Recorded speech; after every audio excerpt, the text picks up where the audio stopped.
The janitor had just clocked out at the hangar when the black convoy rolled up, engines low and deliberate, and within seconds, every soldier on the flight line snapped to attention and saluted her. But 10 minutes earlier, no one there even knew her name. The night shift at Hangar 12 always had a strange kind of silence, not empty, but controlled, like everything inside it was waiting for permission to move, and Evelyn Carter moved through it the same way she had for the past 6 months. Unnoticed, unremarkable, and entirely forgettable. Her gray coveralls were clean but worn at the seams, her hair pulled back into a simple knot that didn't draw attention, and her ID badge hung loosely from her pocket, instead of clipped proudly to her chest like the uniforms around her. To the young soldiers stationed near the entrance, she was just another contractor, another background figure in the machinery of the base. Evening, one of them muttered without looking up, already more focused on his phone than on the woman pushing a mop bucket past him. Evelyn gave a small nod, the kind that didn't invite conversation, and continued inside, her boots making soft, steady sounds against the polished concrete floor.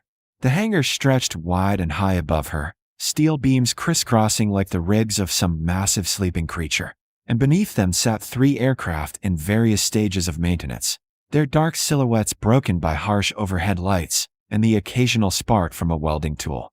Mechanics moved around them with purpose, their voices low, their movements efficient, and none of them paid her much attention as she began her routine, starting at the far end and working her way inward. She dipped the mop, wrung it out with practiced ease, and pushed it across the floor and lawn. Even strokes, her posture relaxed but precise, like someone who had done this exact motion thousands of times before. But if anyone had been watching closely, really watching, they might have noticed something that didn't quite fit. The way her eyes moved, not aimlessly, but deliberately, scanning the space as she worked. The way she paused for just a fraction of a second near one of the aircraft's landing gear assemblies, her gaze settling on a small dark stain beneath it. Hydraulic fluid, not yet logged or cleaned. Her eyes shifted slightly to a nearby tool cart where a wrench lay out of place, positioned just enough off alignment to suggest it hadn't been returned properly. She didn't touch it, didn't say anything, just moved on. That wasn't her job anymore. About halfway through the hangar, a young lieutenant stepped into her path, his uniform crisp, his expression already edged with irritation like he'd been waiting for something to go wrong. "Ma'am, you can't be working this close to the aircraft," he said, his tone sharp enough to cut through the quiet hum of the space. Evelyn stopped, resting both hands lightly on the mop handle, and looked at him with calm, steady eyes. "I'm assigned to this section," she replied, her voice even, unhurried. The lieutenant frowned, glancing briefly at the aircraft behind her before looking back at her badge like it personally offended him. "Assigned doesn't mean authorized," he said. "These are restricted assets. Cleaning crew should be maintaining perimeter, not moving between bays." She held his gaze without any sign of defensiveness. "I've been working this hangar for months," she said. It wasn't an argument, just a fact. But something about the way she said it, quiet, certain, seemed to irritate him more. "Then you've been doing it wrong for months," he shot back, his voice rising just enough to draw attention from a couple of mechanics nearby, who slowed their work, eyes flicking over with mild curiosity. Evelyn didn't react to the tone, didn't apologize, didn't push back. She simply stood there, composed in a way that didn't match the situation, and that composure began to feel like defiance to the lieutenant. He took a step closer, his posture stiffening as he shifted fully into authority mode. "Let me see your credentials," he said, extending his hand.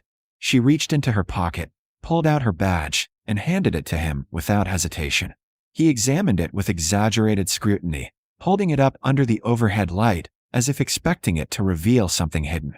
"Basic contractor clearance," he read aloud. "This doesn't authorize proximity to active aircraft systems." "It has for 6 months," she replied. The words were simple, but the calm certainty behind them landed harder than any argument. The lieutenant's jaw tightened. "That's not how this works," he said. "You don't decide where you're authorized to be." 2 other soldiers, drawn by the shift in tone, drifted closer, forming a loose semicircle around them. The mechanics had stopped pretending not to watch. The space, once quietly functional, now held a different kind of tension, something sharper, more public. "Step away from the aircraft," the lieutenant ordered. Evelyn glanced briefly over her shoulder at the machine behind her, then back at him. For a moment, she didn't move. Not out of defiance. Not out of hesitation. Just stillness. The kind of stillness that comes from someone who has long since learned not to react immediately to pressure. That pause, small as it was, sealed his perception of the situation. Now, he added, his voice harder. She stepped back, slowly, deliberately, setting the mop against the side of the bucket as she did. Her hands came to rest loosely at her sides. "Is there a problem, Lieutenant?" she asked. There was no challenge in her tone. No sarcasm. Just a question. But it felt like one. "There is now," he replied. He reached for his radio without breaking eye contact. "Security, I need a verification on a contractor in Hangar 12, possible clearance violation." The word echoed in the space, heavier than it should have been. A few more heads turned. Someone muttered under their breath. Evelyn exhaled quietly, the sound almost lost beneath the hum of the lights overhead. "You're making a mistake," she said. It wasn't a threat. It wasn't emotional. Just a statement. The lieutenant let out a short, dismissive laugh. "No," he said, handing her badge back, but not stepping aside. "I'm correcting one." As the lieutenant's voice crackled through his radio, most of the hangar focused on the confrontation, the raised authority, the word violation, the growing tension, but one man wasn't watching the argument. Master Sergeant Daniel Ruiz was watching her. He had seen scenes like this play out dozens of times before. Young officers asserting control, civilians caught in the wrong place. But something about the janitor didn't fit. It wasn't what she said. It was what she didn't do. She didn't argue, didn't apologize, didn't look around for help. She just stood there, calm and steady, like pressure wasn't something new to her. That alone was enough to make Ruiz pause. Then he noticed something else. When she stepped back from the aircraft, she didn't check her footing or glance at the marked safety lines. She positioned herself perfectly without looking, like she already knew exactly where she was allowed to stand. That wasn't guesswork. That was instinct. Ruiz's expression tightened slightly as he studied her more closely. The lieutenant, meanwhile, had grown more confident with an audience. "Yes, sir, I've got her here," he said into the radio. "Contractor clearance doesn't match her location. Recommending temporary hold." The word hold shifted the mood. A few soldiers exchanged glances. This was becoming something more than a simple correction. Evelyn didn't react. Her gaze moved slowly across the hangar, not nervously, but deliberately, like she was taking in everything at once. Ruiz followed that movement, and that's when he saw it. As she adjusted her sleeve slightly, a thin scar became visible along her forearm. Clean, precise, surgical, not something you got from everyday work. His attention sharpened instantly. Then just below it, faint but unmistakable, was a tattoo. Small, worn with time, but the design hit him immediately. A unit marking. Not public. Not common. Not something a civilian would ever have. Ruiz felt a quiet jolt of recognition. He didn't question it for long. He turned and walked away immediately, pulling out his phone as he moved with purpose toward the side exit. Back at the center of the hangar, the lieutenant lowered his radio and stepped closer. "Until we verify your clearance, you're not leaving this hangar," he said firmly.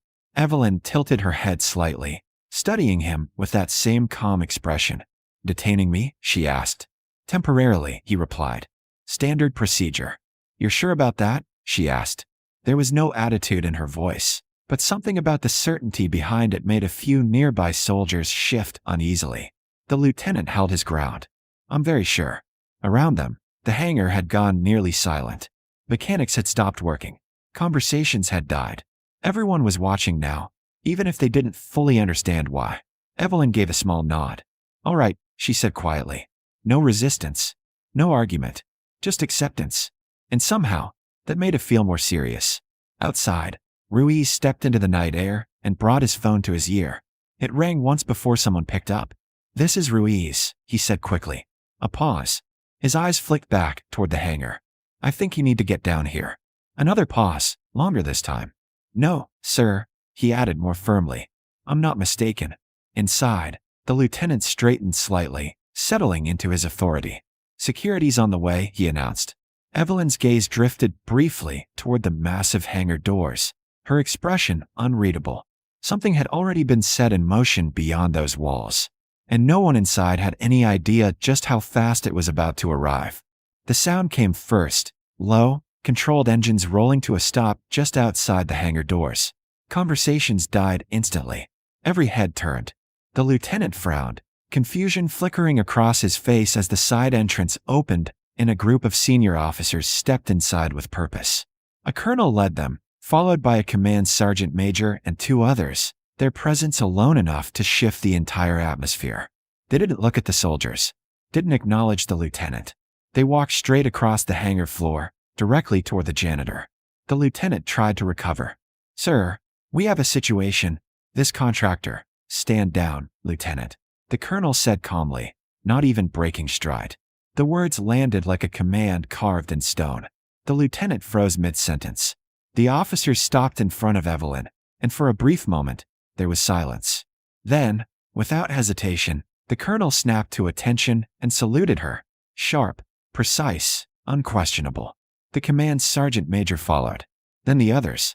For senior leaders, all saluting a woman in gray coveralls holding a mop. The hangar went completely still. "Ma'am," the colonel said, his voice carrying clearly. "It's an honor to have you back." Evelyn returned the salute with effortless precision, her posture shifting in an instant from invisible worker to something far more commanding. "Didn't expect an escort," she replied quietly. The sergeant major allowed the faintest hint of a smile. "You don't visit without one." The colonel then turned, his gaze sweeping across the stunned soldiers. "For clarification," he said, his tone firm, "this is retired Chief Warrant Officer Evelyn Carter, former Special Operations Aviation Commander." A pause. "Distinguished Service Cross recipient." The words hit like a shockwave. The lieutenant's face drained of color. Around him, soldiers straightened instinctively, the weight of the moment settling in. Evelyn glanced at him, not with anger, not with pride, but with calm understanding. "You enforce the rules," she said. "That matters. Just don't forget to see people too." He swallowed hard. "Yes, ma'am." She picked up her mop, as if nothing had changed. But everything had. And as every soldier in that hangar stood a little straighter, one truth became clear. Some people don't need rank to command respect. They've already earned it.